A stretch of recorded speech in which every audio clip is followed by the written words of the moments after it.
오늘 우리에게 주신 하나님 말씀은 디모데후서 3장 16절과 17절 말씀입니다. 봉독하겠습니다. 모든 성경은 하나님의 감동으로 된 것으로 교훈과 책망과 바르게 함과 의로 교육하기에 유익하니 이는 하나님의 사람으로 온전하게 하며 모든 선한 일을 행할 능력을 갖추게 하려 함이라. 아멘. 네, 디모데후서 3장 16절 하면 우리가 암송 구절로 알고 계실 겁니다. 우리 요한복음 3장 16절처럼 디모데후서 3장 16절도 우리 어린 자녀들에게 많이 가르칩니다. 성경 말씀에 대한, 성경에 대한 중요성을 이야기하면서 모든 성경은 하나님의 감동으로 된 것이다. 그리고 교훈과 책망과 바르게 함과 의로 교육하기에 유익하다. 그래서 성경을 통해서 하나님의 사람은 하나님의 사람답게 살아갈 수 있도록 하나님의 사람이 온전하게 되고 또 그 온전한 사람으로 살아갈 수 있는 능력까지도 말씀이 공급해 준다. 이런 의미를 가지고 있습니다. 그래서 우리가 성경을 열심히 읽고 또 그 성경 말씀을 붙잡고 마음에 새기면서 기도하게 됩니다. 우리의 기도는 그래서 항상 말씀과 같이 가게 되죠. 이 기도라는 말은 우리는 너무나 익숙해서 우리 기독교에서만 또 개신교에서만 기도가 있는 줄 알지만 기도라고 하는 것은 굉장히 보편적이죠. 모든 종교에 다 기도가 있습니다. 기원이 있습니다.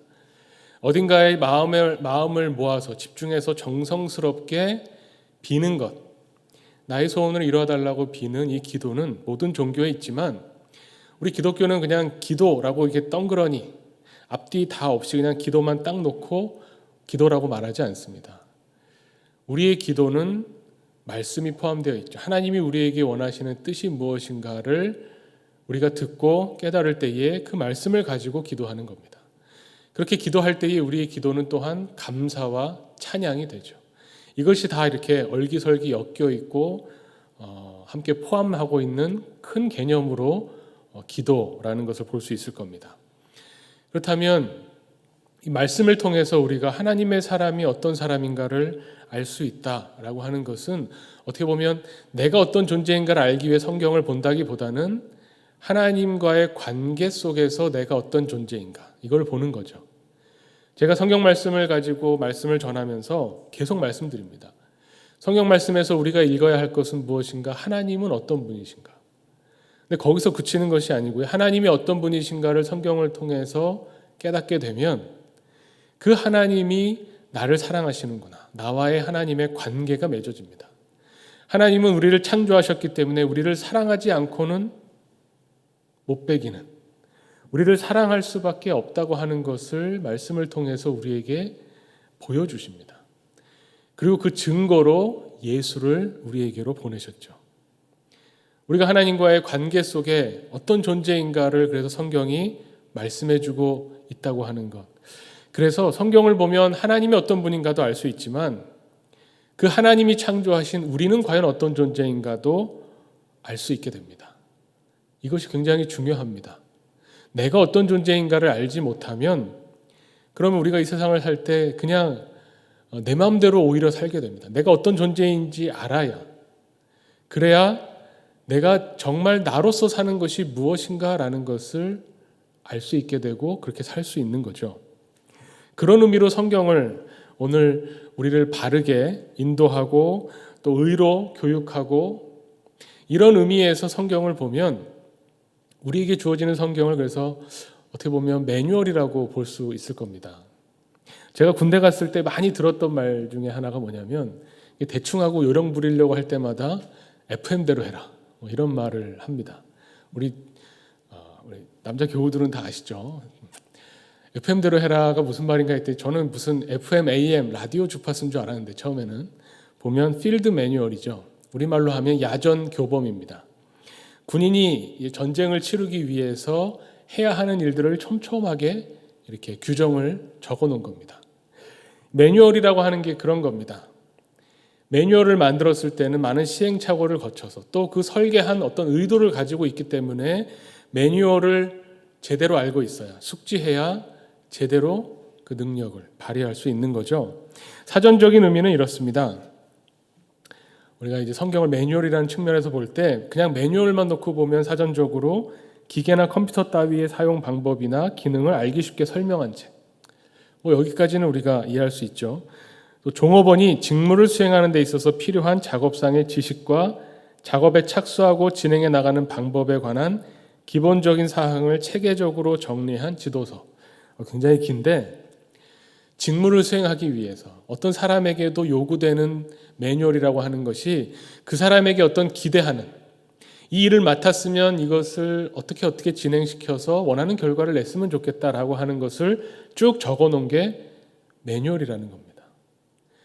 성경 말씀도 오늘 바울이 디모데에게 전해주는 말씀으로 볼 때 내가 성경을 알지 않느냐, 성경을 어려서부터 배우지 않았느냐, 그 배운 데에 확실하게 거하면서 이 활동을 펼쳐나가라 라고 말하면서 이 성경을 이야기하는 겁니다. 그렇게 본다면 매뉴얼이 얼마나 중요한가 우리가 매뉴얼이라고 생각하면 이해가 되죠. 근데 매뉴얼이 점점 아까 말한 첫 번째 말한 것처럼 무슨 기계나 컴퓨터 따위의 사용 설명서도 매뉴얼이라고 하는데 이 매뉴얼을 기계를 잘 아는 분들은 좀 이렇게 무시하고 읽지 않고 내 나름대로 또 사용하기도 합니다. 저도 어떤 제품을 사면 특히 전자제품 같은 거 사면 매뉴얼 다 읽진 않죠. 근데 제가 이제 그런 경우를 봤습니다. 제가 잘 아는 가까운 분이 큰맘 먹고 이제 공기청정기를 하나 샀어요. 근데 공기청정기가 요즘 워낙 좋아져서요. 발달할수록 좋은 게 뭐냐면 매뉴얼이 필요 없게 만드는 게 사실은 좋은 거죠. 직관적이고 알기 쉽게 만들어서 이 공기청정기를 사서 포장을 풀고 전원을 꽂아서 전원 버튼을 눌렀더니 오토로 막 돌아가는 거예요. 그럼 다른 거 신경 쓸 필요가 없죠. 그냥 어차피 팬이 돌아가면서 공기만 정화해주면 되는 거니까. 그래서 요즘 제품은 참 편리하다. 그리고 그냥 오토로 놓고 계속 쓴 거예요. 이렇게 한두 달 쓰는데 그 효과를 잘 모르겠는 거죠. 공기청정기를 쓰면 뭔가 좀 공기도 맑아지고 좀 먼지도 줄고 해야 될 텐데 잘 모르겠는데 왜 그러지? 우리 집이 원래 깨끗해서 그런가? 하고 필터에 얼마나 먼지가 꼈나 보려고 한번 뜯어본 겁니다. 그랬더니 어땠을까요? 필터가 비닐에 쌓여 있는 거죠. 네, 매뉴얼 보고 설치법을 봤어야 되는데 필터가 원래 포장되어 있던 그 상태로 비닐에 쌓여 있었던 겁니다. 그러면 전혀 이제 그 기능을 못했겠죠. 매뉴얼이라는 게 그런 겁니다. 다 아는 것 같지만 꼼꼼하게 하나하나 차근차근히 할 때에 최고의 성능을 발휘하죠. 매뉴얼대로 어떤 그 일을 진행시키지 않으면 문제가 생깁니다. 혹은 고장이 납니다. 우리 인생도 비슷한 것 같습니다. 아까 말씀드린 것처럼 뭔가 문제가 있을 때 매뉴얼을 찾아봐서 어디가 고장인가 점검하기도 하는데 우리 인생이 그냥 편안할 때는 별 문제가 없고 원하는 일이 잘 이루어지고 노력한 만큼 대가를 얻는다고 생각하고 지낼 때는 사실 매뉴얼이 무슨 필요가 있겠습니까? 그냥 살던 대로 살면 된다 하지만 항상 문제가 생기고 고장이 나고 어딘가 뭔가 잘못된 것 같다라고 할 때 매뉴얼이 필요하죠. 성경 말씀을 통해서 우리 인간에 대한 매뉴얼, 우리는 원래 어떤 목적으로 창조되었고 어떻게 살아야 되는 것이 원래 우리가 살도록 지음받았는가를 보는 데 있어서 성경이 우리에게 많은 것들을 알려줍니다. 이 매뉴얼을 꼼꼼히 읽고 배울 때에 그때에 우리는 비로소 원래 창조의 의도대로 살아갈 수 있죠. 그런데 이게 잘 안 됩니다.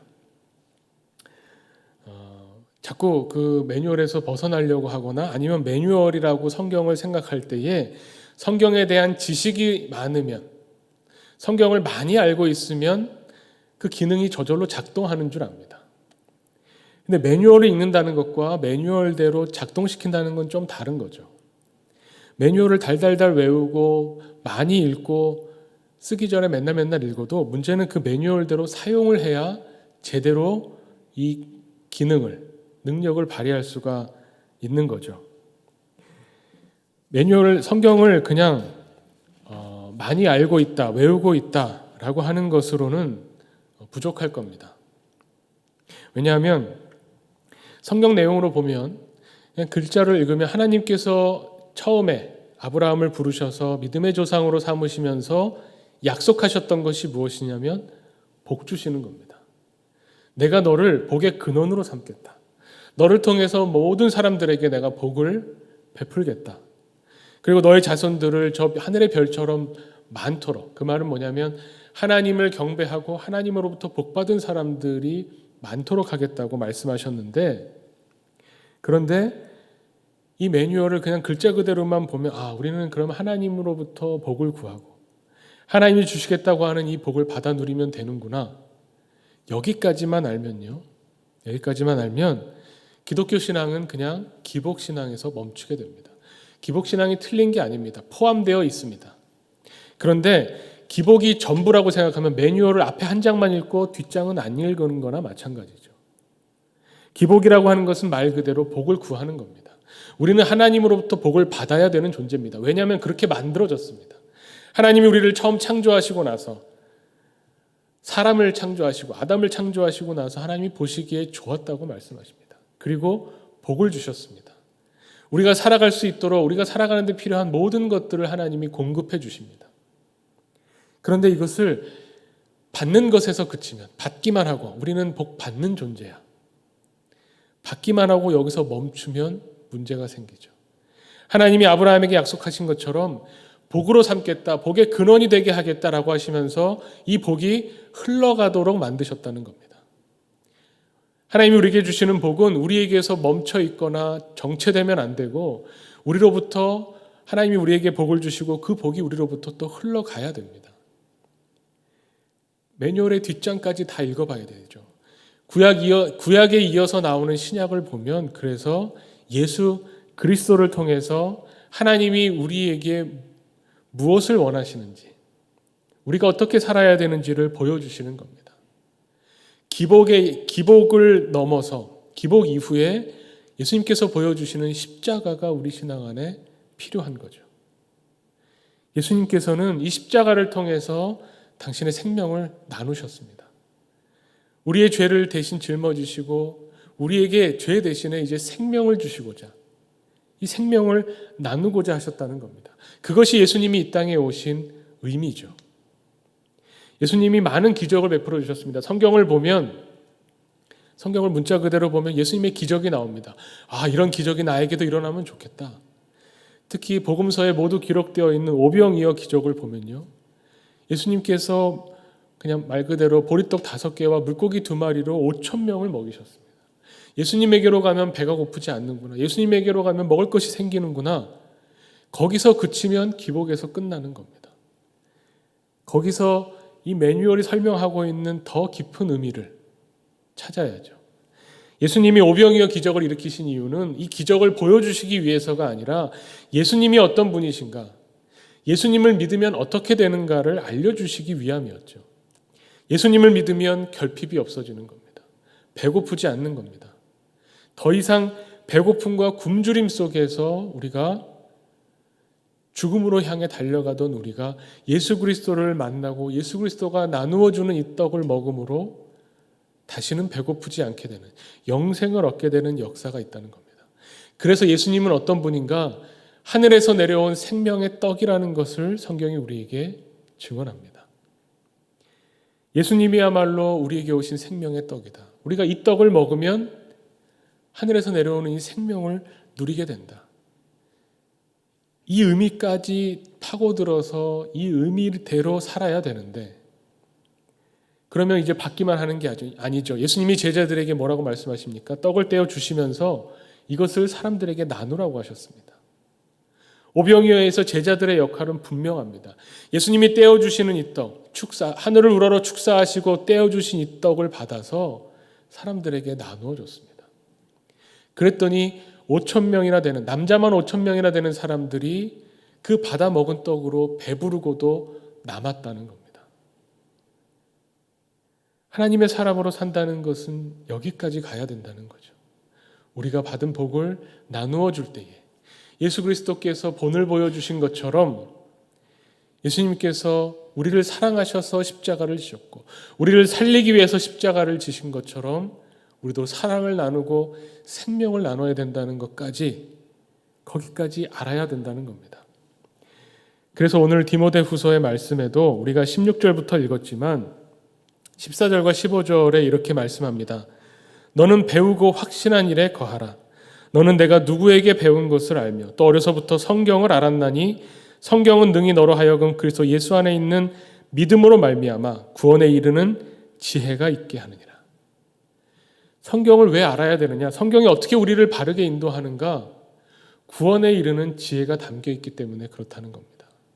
그냥 성경을 많이 읽고 딸딸딸 외우면 된다고 하는 것이 아니라 성경으로부터 오게 되는 이 구원에 이르는 지혜, 이것이 우리의 삶 속에 적용돼야 된다는 겁니다.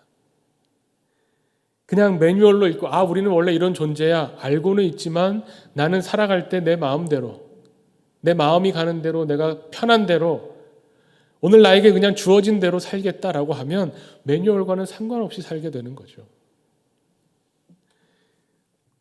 제가 가끔 집에서 요리를 만들 때가 있습니다. 근데 요리를 만들면 요즘은 예전 같으면 만들 줄 잘 모르니까 자신이 없었겠지만 요즘은 핸드폰이 있어서 너무 좋습니다. 그냥 네이버에다가 예를 들면 무슨 요리 만드는 법 치면 다 나옵니다. 여러 가지 또 각자들의 비법까지 나와요. 얼마 전에 제가 무슨 간장게장을 한번 만들어 봤습니다. 처음으로. 네. 좀 대단한 거에 도전을 했죠. 사실 레시피는 너무 간단합니다. 정말 쉬워요. 뭐 넣고 그냥 끓여서 식히고 걔한테 부으면 됩니다. 그런데 문제는 이걸 해본 것과 해보지 않은 건 완전히 다릅니다. 그러니까 제가 지금 무슨 요리 해봐라 해도 다 레시피가 있다는 걸 알고 있기 때문에 할 수 있을 것 같지만 막상 해보면 이상하게 맛이 제가 원했던 맛까지는 안 나더라고요. 맛이 아예 안 나는 건 아니지만 해보는 겁니다. 해보면 다릅니다. 특히 요리는 더 그런 것 같아요. 유튜브에 보면 먹방 많이 있죠. 먹방 보면 그냥 신기합니다. 야, 저렇게 조그만 몸짓에 어떻게 저렇게 많이 먹을까? 근데 그거는 그냥 신기하고 놀라운 것으로 끝나죠. 그런데 그 먹방 유튜버가 가서 먹은 그 집에 가서 저 맛이 어떨까? 화면으로만 아무리 봐도 맛은 모르죠. 본인이 아무리 맛있다고 리액션을 하고 표현을 하고 정말 보통 사람이 먹는 것보다 훨씬 많이 먹으면서 맛있으니까 많이 먹는다고 해도 아무리 여러 번 돌려봐도 그 맛을 알지 못합니다. 가서 한번 먹어봐야죠. 그래서 제가 최근에 또 유튜버가 정말 맛있게 자장면과 짬뽕을 먹길래 짬뽕을 주는데 한 그릇이 이만한데 막 산처럼 쌓아놨어요. 짬뽕을. 야, 저게 맛있어서 다 먹은 걸까? 근데 마침 멀리 있으면 못 가는데 저희 집에서 그렇게 멀지 않은 곳에 식당이 있더라고요. 그래서 한번 찾아갔습니다. 찾아갔더니 한 입 먹는데 이래서 그 많은 걸 다 먹었구나. 정말 한 사람이 한 번에 먹을 수 있는 먹기 힘든 양을 주는데 컨디션이 좋을 때는 제가 다 먹더라고요. 맛있어서. 그래서 그 뒤로 종종 갑니다. 그래서 갈 때마다 느끼는 게 뭐냐면 그 집에서 먹고 오면 두 끼를 먹은 것 같아요. 그 다음 끼니에 먹을 생각이 안 나요. 근데 어쨌든 맛있습니다. 이 맛을 알려면 가서 입에 넣어봐야 합니다. 아무리 소개해주고 설명해주고 방법을 알려줘도 먹지 않으면 맛을 모르죠. 하나님의 나라도 비슷한 것 같아요. 예수님이 이 땅에 오셔서 하나님 나라를 가르쳐 주셨습니다. 그것을 성경에 기록해 놨습니다. 이 성경을 통해서 우리에게 하나님의 나라, 하나님의 통치가 무엇인지 우리에게 말씀해 줍니다. 그래서 이 말씀을 읽습니다. 암송 구절을 외웁니다. 그런데 머릿속에만 있고 외우기만 하고 그 말씀과 상관없이 그냥 내 생활은 내 생활대로 이어간다면 그럼 하나님 나라의 맛을 보지 못하죠. 머리로는 알지만 뭐가 하나님의 나라인지 모릅니다. 오늘 디모데에게 해주는, 어떻게 보면 이 바울이 정말 감옥에 갇혀서 이제 얼마 남지 않은 인생입니다. 아마 본인도 느꼈을 겁니다. 분위기로 봐서는 더 오래 원하는 만큼 복음을 전하지 못할지 모르는 이 상황 속에서 아들처럼 아끼는 후배 목회자에게 말씀을 전하는 겁니다. 하나님의 성경은 영감으로 돼서 우리를 의로, 바르게 우리를 인도하고 의로 교육하기에 유익한데 정말 이 말씀이 능력이 있는 것은 하나님의 사람을 온전하게 할 뿐만 아니라 오늘 마지막 말씀에 보면 선한 일을 행할 능력을 갖추게 하는 것이다 라고 말씀하는 겁니다. 그냥 성경을 읽기만 한다고 되는 것이 아니라 그 의미를 깨닫고 그 깨달은 의미가 내 생활 속에서 적용될 때, 실행될 때, 말씀을 묵상하면서 그 말씀이 가르쳐주는 그 길을 발을 내딛어서 한번 걸어갈 때에 그때 진짜 성경 말씀에 또 복음의 능력이 나타나게 된다는 겁니다. 바울은 이미 로마서에서 이 복음의 능력에 대해서 말씀을 했습니다. 우리 로마서 1장 16절과 17절 말씀을 다 아실 겁니다. 복음에는 우리 복음이라고 하는 것은 우리 하나님을 믿는 사람들에게 하나님의 능력을 준다. 말씀 자체가 하나님의 능력이 된다라고 이야기합니다. 그러면서 17절에 말씀하죠. 하나님의 의가, 복음에는 하나님의 의가 나타나서 우리로 하여금 믿음으로 믿음에 이르게 한다고 말씀합니다. 이것이 말씀의 능력이고 복음의 능력이죠. 이것은 우리가 이 말씀을 가지고 살아볼 때에 그때 나타나게 되는 완전히 다른 새로운 세계가 열리는 하나님의 구원의 세계를 맛보게 되는 일들이 펼쳐진다는 겁니다. 이것이 우리에게서 일어나는 변화입니다. 그런 능력이 담겨 있는 게 말씀이에요. 그냥 매뉴얼로 비유해서 많이 이해되기도 하지만 매뉴얼로 그치지 않는 것은 뭐냐면 이 말씀을 읽고 내가 간직하면 그래서 내 마음이 움직이고 내 생각이 변하고 내가 지금 만나는 사람에게 나가는 말이 달라지고 내 행동이 달라질 때에 그때 체험하게 되는 말씀이 약속하고 있는 하나님의 구원하심은 완전히 새로운 차원이라는 겁니다. 이 말씀이 우리에게 능력이 되어서 우리를 움직여 나갈 때에 우리가 내 믿음이라고 생각하지만 이 믿음으로부터 믿음에 이르기까지 하나님이 원하시는 그 믿음으로 우리를 드라이브해 나간다. 우리를 인도해 나가신다고 하는 이 말씀의 능력을 포함하고 있습니다. 그래서 이 말씀이 정말 능력입니다. 근데 우리가 살다 보면 우리는 자꾸 이 능력 있는 말씀을 우리가 가지고 있다는 것, 하나님이 우리에게 이 복음을 주셨다고 하는 것을 자꾸 깜빡깜빡 잊어버립니다. 마치 복음이 없는 사람처럼 살 때가 많다는 겁니다. 그런데 거기에 너무 실망하실 필요는 없어요. 하나님께서 우리에게 분명히 말씀을 주셨고 복음을 주셨고 이 복음이 어떤 구체적으로 무엇인지 예수 그리스도를 통해서 하나님 사랑의 실체를 보여주셨습니다. 우리가 우리의 마음을 집중해서 우리가 우리의 눈을 떠서 계속 예수 그리스도를 보기만 하면 그리고 예수 그리스도를 따라가면 하나님 말씀하시는 이 하나님의 통치, 하나님의 나라를 맛보게 될 것이다 라고 약속하시는 겁니다. 이걸 자꾸 놓치지 않으려고 애쓰는데 우리의 노력이 필요한 것 같습니다. 우리의 노력은 어디 있느냐? 내가 의를 행한다, 내가 하나님의 선한 사람으로 내가 선행을 베푼다, 여기에 있는 것이 아니라 하나님을 붙잡는 이 붙잡으려고 하는 이 노력, 예수 그리스도를 내 눈앞에서 놓치지 않으려고 하는 노력, 이 노력에 우리의 노력이 들어가는 거죠. 제가 얼마 전에도 핸드폰으로 이렇게 뭘 검색하고 있었습니다. 핸드폰이 요즘에는 그렇죠. 저만 그런 거 아니겠죠. 핸드폰이 손에 없으면 뭘 물어보면 알지를 못하는데 핸드폰을 보면 다 나오잖아요. 이걸 검색도 하고 이걸로 뭐 여러 가지 물건도 찾아보고 한참 핸드폰으로 뭘 검색하고 있는데 전화 걸 일이 생각났어요. 아차, 전화해야지. 그리고 전화를 걸기 위해서 핸드폰을 찾으러 다른 방으로 갔습니다. 핸드폰 제 손에 있는데요. 이거는 검색만 계속하다가 전화 걸 핸드폰을 또 찾으러 가는 거죠. 근데 이걸로 전화를 걸면 되는데 복음이라는 게 그렇습니다. 잠깐 우리가 정신을 똑바로 차리고 예수님 말씀하신 것처럼 정말 깨어 있으라. 우리 대림절에 계속해서 우리가 나누는 말씀이 깨어 있으라 말씀하시는데 우리가 정신을 바짝 차리고 깨어 있지 않으면 자꾸 이 복음이 우리를 인도해 가시는 그 복음을 자꾸 놓치게 되는 겁니다. 이미 우리는 복음에 사로잡힌 사람이고 하나님의 사랑받는 자녀인데 복받은 존재인데 그래서 우리가 복받은 존재로 이 세상에 나가서 하나님의 이 사랑을 드러내야 되는데 자꾸 잊어버리는 거죠. 자꾸 놓치게 됩니다.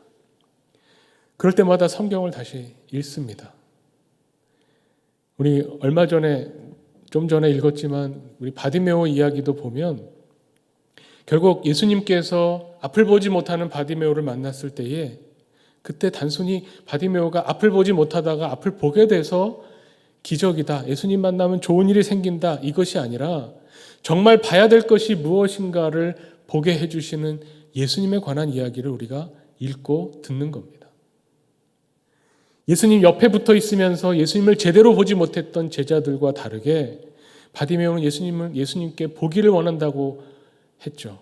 그때 예수님께서 내 믿음이 너를 구원할 거다, 믿은 대로 될 것이다 할 때 곧 보게 되어서 예수님을 쫓아갔다고 기록합니다. 그것이 성경이 우리에게 들려주는 우리는 어떻게 예수님의 제자가 되어서 살아가는가를 보여주는 말씀입니다. 우리가 예수님을 똑바로 보기만 한다면, 우리의 눈이 열려서 우리의 생활 속에 이 복음이 정말 우리 눈앞에서 우리가 계속 이 복음을 놓치지 않고 붙잡고 있게 된다면, 그래서 이 복음을 붙잡고 우리가 한 걸음 한 걸음 걸어간다면 이 복음 자체가 우리에게 능력이 되어서 우리를 말할 수 없는 하나님이 주시는 이 구원에 이르는 지혜가 우리를 사로잡게 되는 것을 경험하게 될 것이라고 말씀하는 겁니다. 하나님의 사람으로 살아갈 능력까지도 공급해 주시는 이 말씀이 우리에게서 작동하도록, 우리에게서 역사하도록 우리가 바라봐야 된다는 거죠. 여기에 오늘 우리가 성경 말씀을 읽고 기도하는 목적과 이유가 있습니다. 우리는 그래서 그냥 내 마음대로 어렴풋이 그냥 하나님께 뭔가를 구하기 위해서 기도하는 게 아닙니다. 하나님의 말씀을 분명히 읽으면서 하나님의 말씀을 붙잡으면서 그 말씀을 근거로 하면서 하나님께 다가가는 겁니다. 하나님 오늘 우리에게 주시는 이 말씀을 하나님 내가 내 삶 속에서 구체적으로 구현하기를 원합니다. 하나님 보편적으로 많은 하나님의 사람들, 원래 보편적으로 인간은 이런 존재다. 그러면서 우리에게 나쁜 일이 일어날 때 내가 죄인이라는 것을 하나님이 보여주시기 위해서 성경에 그런 이야기들이 많습니다. 하나님의 복받은 존재로 살기도 하지만 얼마나 인간이 추악하고 이 죄로 인해서 나쁜 짓을 할 수 있는 존재인가를 보여주는 이야기들이 많습니다. 그럼 우리는 성경을 읽으면서 그런 인물들을 볼 때 이렇게 생각하죠. 하나님 왜 그것을 허락하셨을까? 저 사람 왜 저렇게 실수하도록 놔두셨을까? 우리는 왜 살면서 그렇게 실수를 합니까? 하나님의 사람답지 못한 행동을 왜 이렇게 많이 합니까? 그런데 그것을 통해서 내가 어떤 존재인지를 깨닫고 더욱 하나님께 바짝 나온다면 그럼 하나님께서 원하시는 대로 말씀을 통해서 우리가 어떤 존재인가를 깨닫고 말씀의 원래 의도대로 사는 거죠. 하나님 내가 오늘도 실수합니다. 하나님 내가 어떤 존재인지 성경이 말씀해 주는 것처럼 나 또한 죄인이고 하나님 앞에서 의를 행하지 못하는 사람이면 오늘도 또 깨닫습니다. 하나님이 드러내 보여주시는 나의 모습을 내가 봅니다. 그러나 주님 우리에게 은혜를 베풀어 주셨으니 하나님을 의지하며 하나님께 더욱 가까이 나아갑니다. 이것이 우리의 기도가 되어야 한다는 것이죠. 말씀을 통해서 깨닫는 우리의 존재를 놓고 하나님께 더욱 가까이 나아가는 겁니다. 우리가 말씀을 통해 이 배운 일들, 하나님의 사람으로 우리를 이끌어 주시는, 교훈하는, 또 성장시키는 이 말씀을 통해서, 또 복음의 능력을 통해서 우리가 오늘도 하나님 앞에 나오기를 원합니다. 우리가 기도하는 이 기도는 말씀에 의지한 기도입니다. 하나님이 원하시는 뜻을 의지하면서 하나님께 간구하는 겁니다. 우리에게 필요한 모든 것들 하나님 채워주시옵소서. 우리가 하나님의 복받은 사람으로 하나님으로부터 받는 이 은혜를 또한 흘려보내고 나누기를 원합니다. 하나님 앞에 나와 간구하는 우리 신앙 공동체 되기를 원합니다. 이 시간 함께 기도하겠습니다.